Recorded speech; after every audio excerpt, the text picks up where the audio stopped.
is going to go to third. A strong throw to second. Not in time. And the Giants lead 7-3. Stay hot, Mitch Haniger.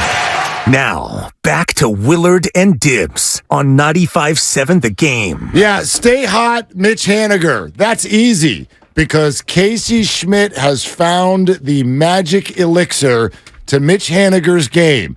He's fired his average all the way up above the 250 mark just in the last 3 days. All right, Mitch. And so now here he comes to join us for the first time on Willard and Dibs, and we are so excited to have him. Welcome him to the team. Mitch Haniger joins us. Hey, what's this Sour Patch action that's happening before these games right now, Mitch?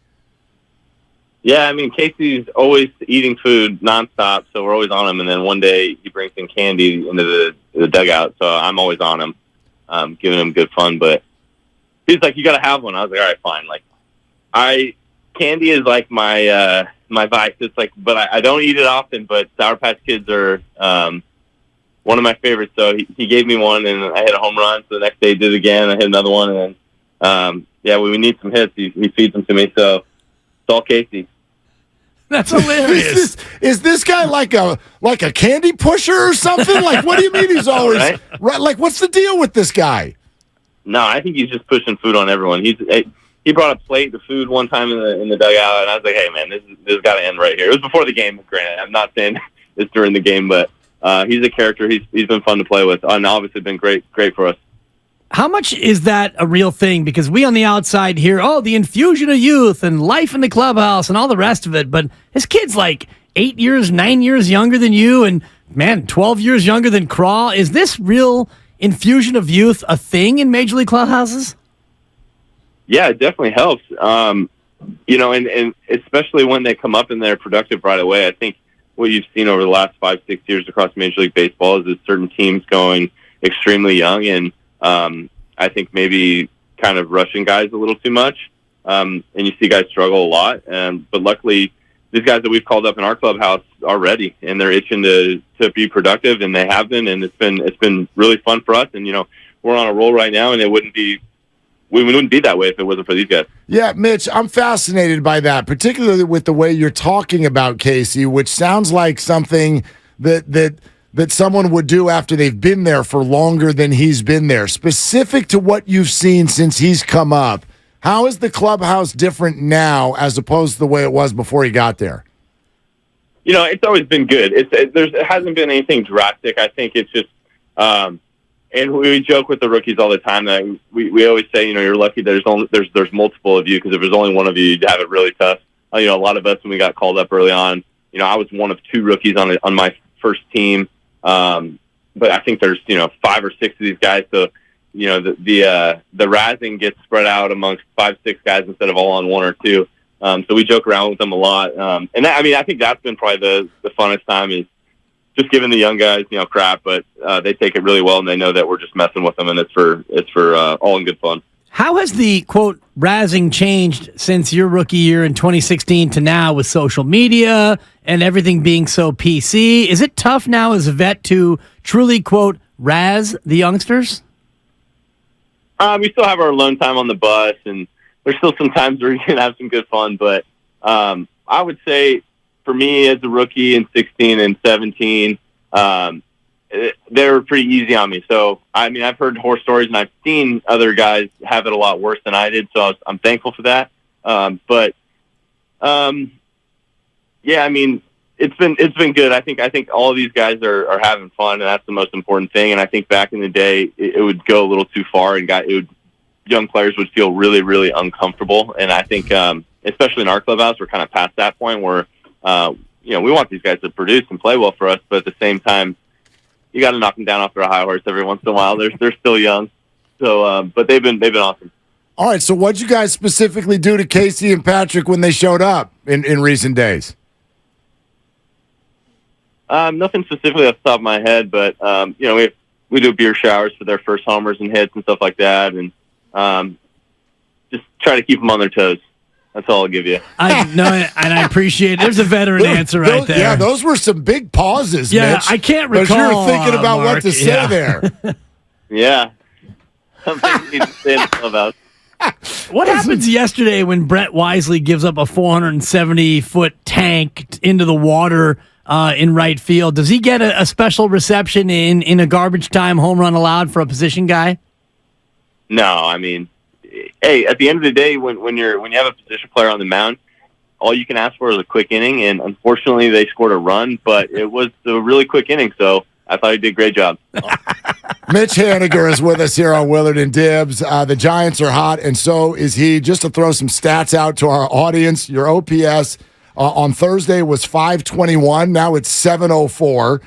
Your average was 193. Now it's 255. 10 hits in your last 18 at-bats, 2 home runs, 8 driven in. Mitch, what happened 4 days ago? What changed here?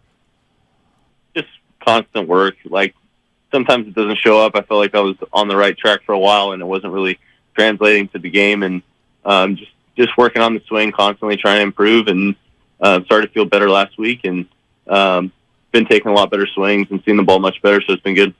It seems like it's permeated through the whole club over the past couple of weeks. I think 10 of 14. The team has been absolutely red hot. How much of this can you attribute to Gabe Kapler and the staff with their constant, almost unrelenting positivity? It's been good. It's been awesome for me coming over, here to San Francisco, new organization, new coaching staff, new teammates, and man, I feel like I fit in really well, and the staff here is super positive, and I love that. I think this game is so negative, and it can really wear you down. And they do a really good job of preparing us and staying positive, and just bringing energy every day. And I've really enjoyed my time here. It's been a really classy organization from top to bottom. Mitch, it's interesting because I think that it's not that new of a regime to Giants fans, but it's been an interesting ride through the 5 years. Bochy leaves, you get a pandemic. You've got a very different personality in a guy like Gabe Kapler. So I'd love to hear more about what you were just talking about. Like, this is your third organization. How is this one different than your previous? I mean, the biggest thing that stands out for me here compared to other organizations I've been with is just the amount of effort the staff and the training staff, and what they have available to you. If you need something, they'll go out and get it. They want you to be able to focus on performing well, and everyone here, from the travel secretary, from Abe, from the guys in the training staff, and the coaches on the field, like, they'll do anything for you if you think it will help you play better. And that's really, like, it's a fact. It's really refreshing for me, and it's been awesome putting on the Giants uniform. And things have been really rolling the last couple of weeks, as I mentioned. Is it one of those things as a major league player where, as success starts to happen, not only for yourself but for those around you, does it breed more success for you and your teammates? Well, I think it's a lot of fun when you're winning, and when you get on a little roll, I think guys start to loosen up, and you get to know guys more. And everything's better when you're winning. It's miserable being on a losing team. It's miserable being in a losing stretch. Nobody's really having fun. For me, it's tough to have fun when you're losing, man. Winning's so much fun. So the goal is to, obviously to win games every single day you play. But with how much failure there is in this game, that's not always the case. And you have to make adjustments and learn quickly and get back out there and keep fighting. But it's been a blast these last 2 weeks. And yeah, I think everybody's clicking on all cylinders. Mitch, are you feeling good about the new Tuesday night rules? So you guys have to wear creamsicle orange, and you're not allowed to lose. You understand that now, right?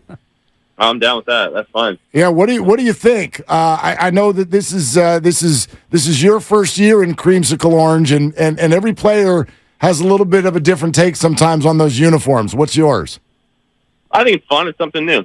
I think there's a lot of what is it called? The City Connect unis out there that aren't my cup of tea. But I like ours. They're fun. Yeah, and by fun, you mean they win in them. So it's been fun for us. And Mark, my partner, I think he can cite the stats over the last couple of years. The winning percentage is, I think, north of 800, Mitch. No pressure, but when you wear the creamsicles, there is an expectation. Let's go. I'm ready. Love it. I love it. Mitch Haniger with us here, Willard and Dibs. Hey, what portion of the season do you start looking at standings? I check them every once in a while just to see where everyone's at in the league and stuff like that. But I think it's important not to get too caught up in it. And at the same time, to Mark's question, at what point in the year do you actually look at your own numbers? Is it not until you go on a really long, good streak that maybe you'll take a look at it? Honestly, I try to never look at my numbers. I always know how many home runs I hit just because usually that number doesn't get extremely high. It's easy to count. But as far as batting average, on base, OPS, all that, I never look. I don't want to know. It's the past. It's yesterday. It has nothing to do with today. So there's no point of knowing where you're hitting. You're either content or you're pissed off. So either of those mind frames for me takes you out of from what you need to do that day.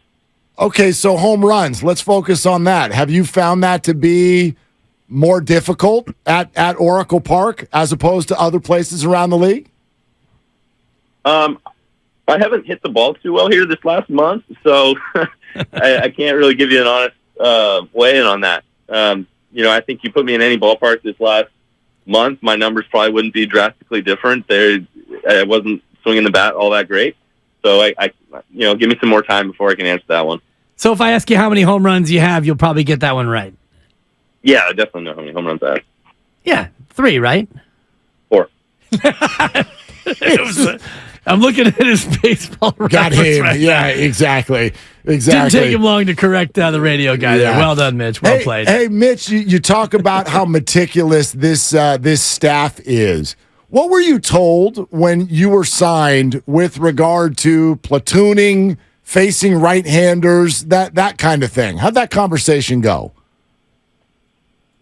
I didn't even ask about platooning, and I figured I've always played every day, no matter what. So I didn't even ask. I just assumed.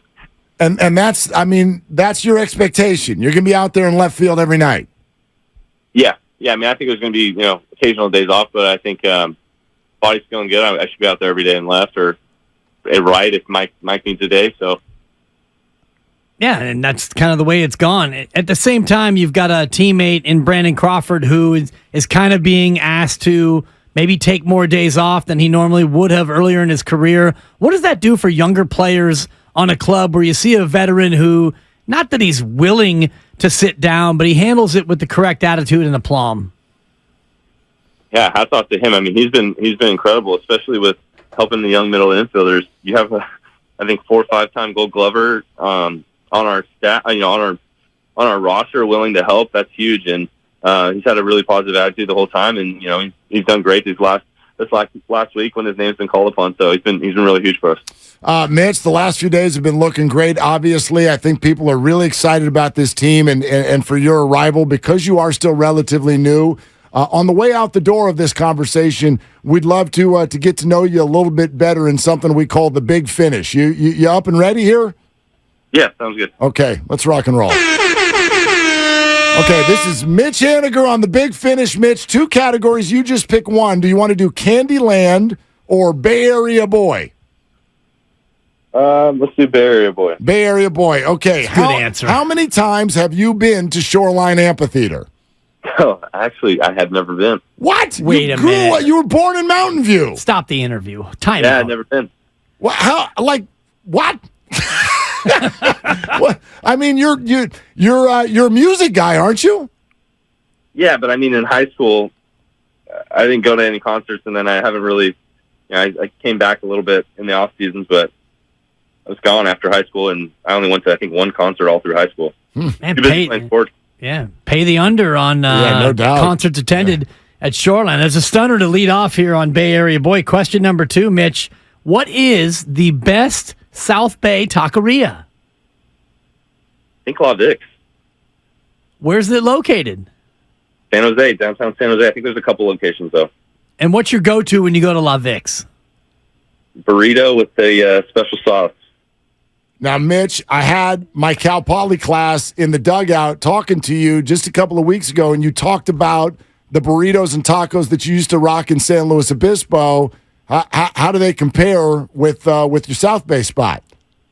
La Vic's is up there. I think it's a little better. All right. Man. I'll let them know. Down Couple San of Luis notches ahead of Obispo. San Luis. They've still got a long way to go. Authentica in San Jose. All right. If you don't see the band live, what about just listen to them? We wanted to know, what is your favorite Bay Area band? I grew up listening to a lot of Bay Area hip hop. Mac Dre, E40 Too Short, but I listened to the most Andre Nickatina growing up. Nice. Joe Shasky, our morning show host, is a huge Nickatina fan. So you're scoring points with the morning roast right now, Mitch. Well played. Yeah, big fan. Yeah, and what's the walk-up song? Since '84 by Mac Dre. Okay, there it is. Yeah. Mitch Haniger. Mac Dre, rest in peace. Vallejo's in the building. Hey, man, thanks for spending some time with us. Great to talk to you and get to know you a little bit. Yeah, thank you guys. Appreciate you having me on. All right. Thanks, Mitch. Enjoy the candy. Yeah, 3 more hits tonight, okay? All right. All right, there it is. Done. That's easy. Yeah, Mitch Haniger. He's got us. 10 for his last 18. Scalding. Mitch Haniger.